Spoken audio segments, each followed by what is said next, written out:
In today's video, I'm going to teach you how to void a DocuSign after signing. Cancel, void, and signature to 2025 guide. Voiding in DocuSign cancels an envelope so no one can keep signing, and it marks the record as voided for your audit trail. Recipients are notified and the document becomes read only. You'll need to be the sender or have permission to manage that envelope. Also, a quick heads up. If all recipients have already completed the signing, you generally can't void it. In that case, you'd typically create a new version and send again. With that in mind, let's walk through the process clearly and carefully. Start by going to DocuSign and signing into your account. From your dashboard, make sure you're in the area where you manage your sent items.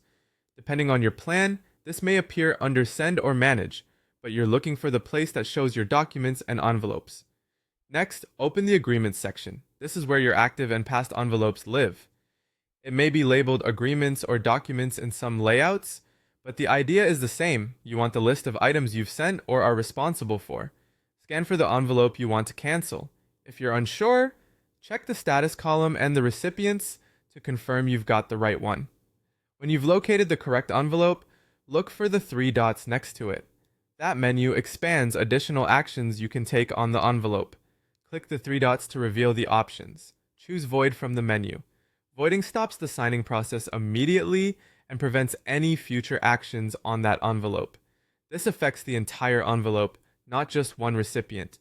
You'll be asked for a reason. Select a reason from the available list, or if a text field is present, add a short, clear explanation. Keep it concise and professional, because recipients and your internal team may see this message. A simple note like, superseded by updated contract version, is usually enough. Finally, confirm by clicking Void. This completes the cancellation.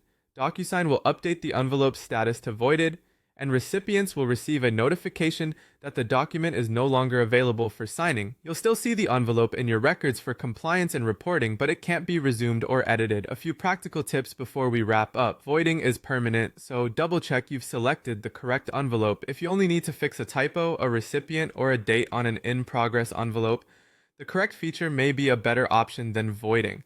And if you need the agreement to move forward after a change, prepare a new version and send a fresh envelope. That's it.